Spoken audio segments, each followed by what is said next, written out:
C'est quoi tes trucs pour augmenter ton adhérence à ton style de vie actif?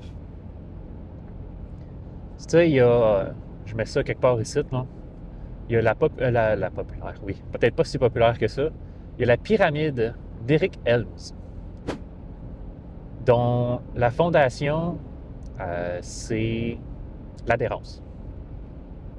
En gros, c'est une pyramide avec toutes les choses les plus importantes du plus important au pas moins important, mais moins optimisé. Puis la base de la pyramide, c'est l'adhérence. Pourquoi? Parce que peu importe ce que tu fais avec tes micronutriments, tes macronutriments, avec tes exercices, ton tempo, ta périodisation, ça sert absolument à rien si tu ne sticks pas, si tu n'adhères pas à ton plan. Puis je parle de ça parce que justement, moi j'ai eu une situation comme ça récemment où dans mes lunchs, je mettais des patates douces. Mais le problème, c'est que je mange aussi des patates le soir. Fait que non seulement ça me fait beaucoup de starchy food, mais entre toi et moi, là, préparer des patates au couteau, man, pour la semaine, pour tes dîners puis pour tes soupers, c'est long en tabarnak. Fait que moi, j'avais une friction, ça me faisait chier de faire ma meal prep pendant encore plus longtemps. Tu sais, déjà, tu sais, j'ai mon slot prévu pour ça, pour faire ma meal prep le dimanche. Mais là, c'était vraiment long. Fait que j'ai décidé de retirer les patates douces de mes lunchs pour remettre du riz. Je rebalance mes macros en fonction. Mais moi, de cette façon-là, ça vient justement me faire adhérer mieux what the fuck, à mon plan. Puis, il y a quelque chose d'autre qui me fait adhérer à mon plan aussi, que je m'en vais chercher direct là.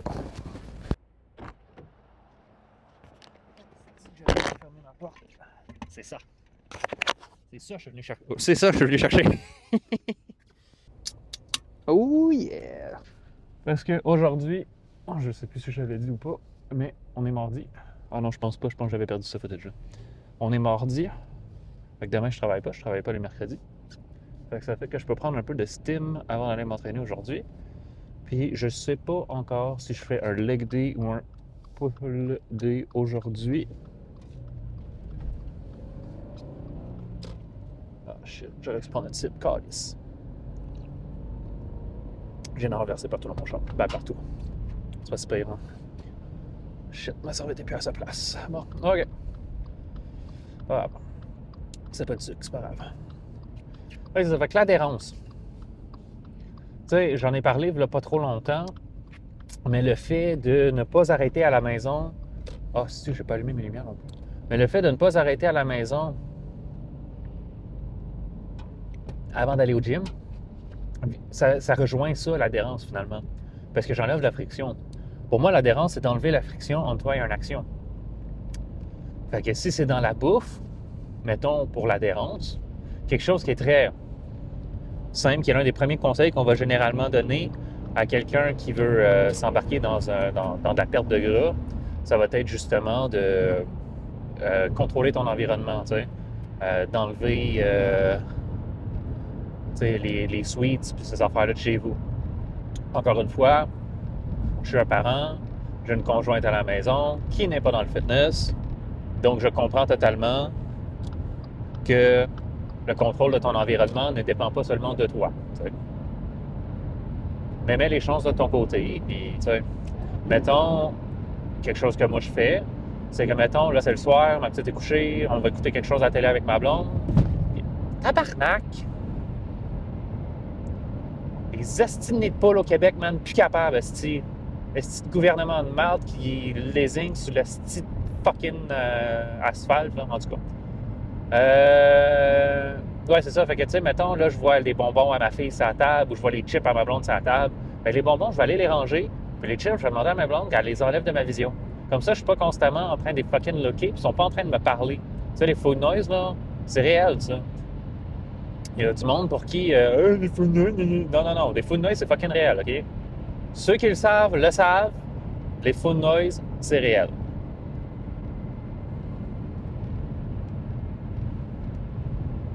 Fait que, adhérence, mets les chances de ton côté. Tu sais, c'est pareil pour ta sélection d'exercices. Tu sais, c'est bien beau qu'un exercice soit optimal, mais si ça te fait chier de faire cet exercice-là, fais-les pas. Tu vas avoir bien plus de gains à prendre un exercice qui est sub-optimal, mais que tu vas pouvoir faire sur le long terme, plutôt qu'un exercice que tu vas faire 3-4 fois, puis après ça, ben, tu vas arrêter de faire des leg day parce que cet exercice-là te fait chier, tu sais. Ou tu vas arrêter de t'entraîner all together parce que tu n'aimes pas ta sélection d'exercices. Si tu as un coach, parle-y-en. Tu sais, si ton coach il est là pour te donner justement qu'est-ce que tu dois faire, mais il est là aussi pour être sûr que tu adhères. Il est là pour te motiver, puis il est là pour te donner des conseils, des trucs pour que tu adhères. Fait que si tu vois que ton plan d'exercice, il t'a donné un exercice que tu n'aimes pas, bien parle-y-en, tu sais. Dis, ah ouais, moi, les belt squats, ça me fait mal au bas du dos avec la ceinture, pas capable, j'aime pas ça. Bon, ben, on va te faire du pendulum squat, on va te faire du hack squat, tu sais, on va te faire autre chose. Tu sais. Là, t'as beau t'entraîner de la façon la moins optimale possible. Moi, je m'en calisse tant que tu t'entraînes, puis que tu t'entraînes sur le long terme. C'est la consistance qui est importante. C'est pas l'optimisation. 20% du travail va t'apporter 80% des résultats. J'en ai parlé récemment dans une vidéo en anglais, ça, je me trompe pas. C'est ça qui est un peu gossant entre le fait que je change de langue de anglais à français. C'est qu'il y a beaucoup de choses que j'ai déjà parlé que c'est pas que j'aime pas ça me répéter, tu sais, parce que justement, j'en ai déjà parlé. Mais je sais plus si je l'ai fait en français ou en anglais. Mais c'est ça, je l'avais fait en anglais. 20% du travail va te donner 80% du résultat. Ça veut dire que 80% du travail qui te donne 20% de résultats, c'est de l'optimisation. C'est de la pure optimisation, surtout en fitness. Vraiment, là. Tu sais, le monde se dit, je suis pas capable de perdre du poids, je suis pas capable de perdre du poids, c'est parce que tu le fais pas pour assez longtemps, c'est parce que tu n'adhères pas. Il est là ton problème. Ton problème, là, si tu n'es pas capable de perdre du poids, c'est parce que tu n'es pas capable de sticker. Si tu n'es pas capable de sticker, c'est ton adhérence. Il faut que tu trouves des trucs pour adhérer. Si tu me dis, ah ben j'aime pas ça m'entraîner, ah ben là, il va falloir que tu suck it up. Il y a certaines limites. Je veux dire, puis tu sais, encore une fois, si tu dis ton but c'est juste la perte de poids, tu n'as pas besoin nécessairement de t'entraîner. C'est sûr que moi, je recommanderais qu'une personne qui cherche à se remettre en santé s'entraîne.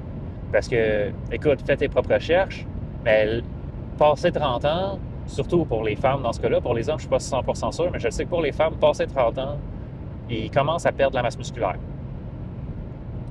Fait que c'est important de commencer à aller au gym puis d'avoir une diète élevée en protéines pour rester en forme. Puis n'importe qui, passer 60 ans, là, ben 60 ans, c'est pas si pire, mais encore une fois, si tu fais du sport, surtout passer 70 ans, la personne qui s'est entraînée toute sa vie pour la longévité à 70 ans, contrairement à une personne qui ne s'est pas entraînée du tout à 70 ans, bien, la différence, c'est que la personne qui ne s'est jamais entraînée, c'est celui qui va devoir rentrer à l'hôpital parce qu'il est tombé entre le bain et la bolle de toilette en allant pisser à 3 heures le matin. T'sais. Pareil pour la bouffe. La façon la plus simple de faire ça, selon moi, c'est de prendre des plats que tu aimes et de manger tout le temps la même chose.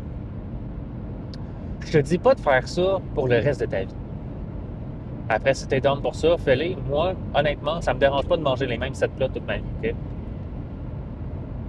Et honnêtement, ta vie va être vachement plus simple si tu es quelqu'un qui est capable d'adhérer au fait de manger les mêmes plats. Tu sais, j'ai deux sets de variantes. J'ai mes plans quand je travaille, puis j'ai mes plans quand je travaille pas. Je suis un peu plus loose quand je travaille pas. Je me permets de changer certaines choses around, mais je reste dans mes macros. Quand je travaille, super simple, je mange tout le temps la même chose. Je sais exactement. J'ai même pas besoin de traquer. J'ai pas besoin de traquer mes journées de semaine, mes journées où est-ce que je travaille, parce que je sais déjà exactement c'est quoi mon plan. Je sais déjà que j'ai un peu en bas de 2400 calories présentement pour environ 180 grammes de protéines, un peu plus de 50 grammes de fat, puis le reste encore, je pense que c'est 160, un petit peu plus, je pense peut-être 263 de grammes de carbs. Et que tu sais, pas besoin de tracker. Je mange exactement la même chose qu'hier. Là, demain, je ne mangerai pas la même chose. Mais jeudi, puis vendredi, je vais manger la même chose. Pas besoin de me casser la tête à tracker. Je sais déjà que j'ai exactement ce qu'il me faut. Fait que le monde, justement, qui dit « je veux pas traquer, je veux pas traquer », il n'y a pas de problème. Mais il faut que tu structures ton plan alimentaire et que tu restes sur ton plan alimentaire. Fait qu'on revient à l'adhérence. Il faut que tu te fasses un plan alimentaire que tu aimes, qui ne te dérange pas de manger à tous les jours, puis que tu es capable de cuisiner facilement, puis que ça ne te fasse pas chier de faire tes plats tous les jours. Justement, par rapport aux plats, tu sais, la meal prep, il y a du monde qui n'aime pas ça faire de la meal prep. Écoute, c'est pas dur, là. Tu te prends une journée. Moi, je fais ça le dimanche. Je fais ça le dimanche, généralement, soit un peu avant ou après le dîner, je slame ça. Ça me prend environ 2 heures. 2 heures, puis toutes mes lunchs sont faites. Mes soupers sont presque toutes prêtes. J'ai ma viande dans le congélateur qui est prête à être dégelée, mais que j'en ai de besoin. Ça, c'est de l'adhérence. Quelque chose qui est bon à optimiser, c'est ton adhérence. Parce que je me répète, je le sais, mais si tu n'adhères pas à ton plan, tu vas lâcher. Puis si tu lâches, tu as perdu. Tu as perdu quand tu lâches. Tu as perdu quand tu n'adhères plus. C'est pour ça que l'adhérence, c'est la base de la pyramide sur le style de vie de l'entraînement. Parce que rien ne compte si tu n'adhères pas.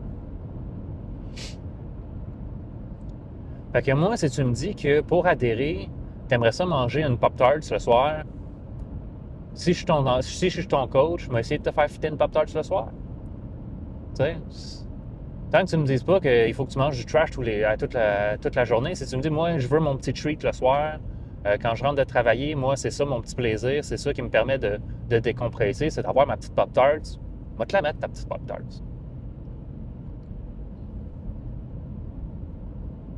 On va te la faire fitter, fais-toi-en pas. Fait que je sais pas encore si je vais hit un... Parce que dernièrement, j'ai commencé à switcher... j'avais switché ma journée de back avec ma journée de legs. Parce que je pensais que ça changeait un peu mes rest days entre, mais en tant que tel, j'ai recalculé puis ça devient exactement à la même chose. Ça revient à la même chose. Fait que... puis aujourd'hui, je suis pas mal fatigué. Je le sens que je suis fatigué. Fait que je pense que ce que je vais faire, c'est que je vais garder mon leg day pour demain matin, étant donné que je vais être fresh, je vais pouvoir manger, je vais avoir dormi. Je vais pouvoir aller faire un gros leg day. Je pense qu'à ce soir, je vais faire un pull day. Je vais remettre mes pull day au mardi soir. Je faisais mes leg day le mardi soir. Et un leg day après avoir fait un chiffre de 10 heures de même. Moi, le faire, c'est pas que je vais pas le faire, mais c'est parce que je serais pas aussi performant et je vais pas lever aussi lourd. Fait que je préfère mieux, surtout que je trouve que surtout mes quads sont en retard. Je préfère mieux les entraîner full force. Surtout que j'entraîne juste mes jambes une fois par semaine. C'est vraiment quelque chose que je peux me permettre d'aller vraiment to failure. D'être sore pendant une couple de jours, c'est pas grave. Là, okay, pull day à soir. Quelques steps avant de partir. Question d'atteindre mon 10 000. Mon 10 000 avant ce soir. Il faut que j'aille après ça acheter quelques éléments de bouffe. De bouffe. C'est con, mais tu sais, juste aller faire l'épicerie, ça va te rajouter un peu plus de steps dans ta journée, tu sais. Parce que généralement, l'épicerie, bon, tu fais ça une fois par semaine, une fois par 2 semaines, tout dépendant de comment tu structures la chose. Je veux pas faire le tour de l'épicerie. C'est peut-être quoi, à 1000, 1500 pas? Quand tu fais ton épicerie au commun, là, c'est sûr, j'ai juste quelques éléments à acheter, ça va pas me faire un full 1000 pas, mais c'est quand même quelques steps en plus que tu peux rajouter dans ta journée. Je pense que je vais aller acheter ma bouffe demain. Surtout que je vais être un peu short, je risque de sortir du gym dans les autres 8 heures. Ah, quoi que l'épicerie, je pense qu'elle ferme à 9 heures. C'est pas grave. Parce que là, je suis rendu... Ah, si, je voulais parler du cut aujourd'hui. Bon, ben, on va parler du cut l'an prochain. C'est vrai, c'est ça que je voulais faire aujourd'hui. C'était le cut. Regarde, petit update sur le cut. J'ai peut-être même le temps, en vrai. J'ai pas besoin de m'étaler. C'est dans mon épisode 2, si je me trompe pas, ou 3. Non, l'épisode 3. J'ai parlé un peu de la structure que je voulais faire avec mes waves déjà. Que là, cette semaine, c'est la semaine 2 du cut. On commence à être dans un déficit pour vrai. Là, j'étais à 2400 calories. La semaine passée, j'étais à 2600. Léger déficit, mais c'était surtout pour me remettre, retourner à baseline au niveau de mon inflammation puis de ma rétention d'eau du temps des fêtes. Tout ça s'est rattrapé. Fait que maintenant, là, on commence à rentrer dans le déficit. Il y a 2400 calories. Puis dans le fond, mon snack le soir après mon souper, c'était un bol de 250 grammes de yogourt grec 2% avec 2 toasts au beurre de pinot. Les toasts, je pense que c'est un pain populaire auprès des Québécois qui liftent. Le pain saint méthode au quinoa, puis 10 grammes de protéines pour 2 tranches. Là, tu vas me dire, du pain, c'est pas des protéines complètes! Ben oui, je sais. Mais au moins, avec le beurre de pinot, ça vient le compléter un peu plus, tu sais. Okay. Parce que le beurre de pinot, je sais, avant que je me fasse harceler, le beurre de pinot, c'est une source de fat avec des protéines. C'est pas une source de protéines avec du fat. Okay? Je vais mettre ça au clair. Mais les aminoacides dans le beurre de pinot peuvent venir compenser des aminoacides que j'ai pas avec le pain. Regarde, j'ai pas fait les calculs, j'ai pas, c'est pas de la science infuse, là, c'est du bro science. Regarde, même si c'est pas de la protéine ultra complète, je pense que je mange assez de viande dans ma journée pour pouvoir compter ces protéines-là dans mon compte. Fait que là, tout ça pour en venir à, j'ai remplacé le pain par des rice cakes. Puis j'ai réduit le yogourt de 50 grammes. Je suis à 200 grammes de yogourt avec 2 rice cakes avec 15 grammes de beurre de pinot chaque dessus. Puis c'est le beurre de pinot avec moins de fat. Fait qu'il y a un peu moins de calories. Mais honnêtement, je pense que je vais aller acheter le normal la prochaine fois. Juste question d'avoir plus de fat en fait. Parce que, comme je dis, le beurre de pinot, c'est une source de fat. Fait que tu sais, je voulais comme réduire les calories. Mais dans le fond, quel intérêt que j'ai à réduire les calories si c'est pour réduire du fat dans une source de fat? C'est un peu con, tu vois. Okay, quand je l'ai acheté le 25%, puis que je me suis posé la question, j'étais vraiment dans une optique de pure calorie. Fait que j'avais droppé les calories à ce niveau-là, mais en vrai, je pense que je ne vais pas les dropper parce que j'utilise réellement le beurre de pinot comme étant une source de fat. Donc, j'essaie de me tenir dans les eaux de 50 grammes de fat en permanence. J'aime ça aller un peu en haut de mon 50 grammes de fat. Mais j'en parlerai pas aujourd'hui, je vais peut-être en parler dans la prochaine vidéo parce que c'est un point, j'arrive bientôt au gym, ça sert à rien de commencer un gros point. Là. Mais. Fait que 2400 calories cette semaine. Je vais peut-être sortir un autre. Je ne veux pas m'avancer, là. Je vais peut-être sortir un autre format de vidéo pour. Ben, ça serait un format de short surtout, là. Un autre format de shorts pour les weekly updates de mon cut. Juste comment je me sens, qu'est-ce que je mange, je suis rendu à combien de calories, combien j'ai perdu dans la semaine, des petites affaires de même. Donc, 2400 calories cette semaine. Semaine prochaine, on descend à 2200. C'est là que la game va vraiment commencer. À 2200, là, on commence à être dans un bon déficit. Puis après ça, ça va être 2000, ça va être le peak. Peak cut. Il y a beaucoup de chars dans le gym, dans le parking du gym aujourd'hui. Ah, si, c'est bon, je vais faire bon, c'est pas grave. C'est pas grave. Écoute, on est arrivé, j'ai vraiment rien d'autre à dire. J'ai rien à élaborer. Sur ce, bonne soirée, bonne journée, bon livre, bon travail, bonne bouffe. Je sais pas ce que tu fais pendant que tu regardes cette vidéo-là. Je sais même pas si y a quelqu'un qui va la regarder. Sur ce, peace!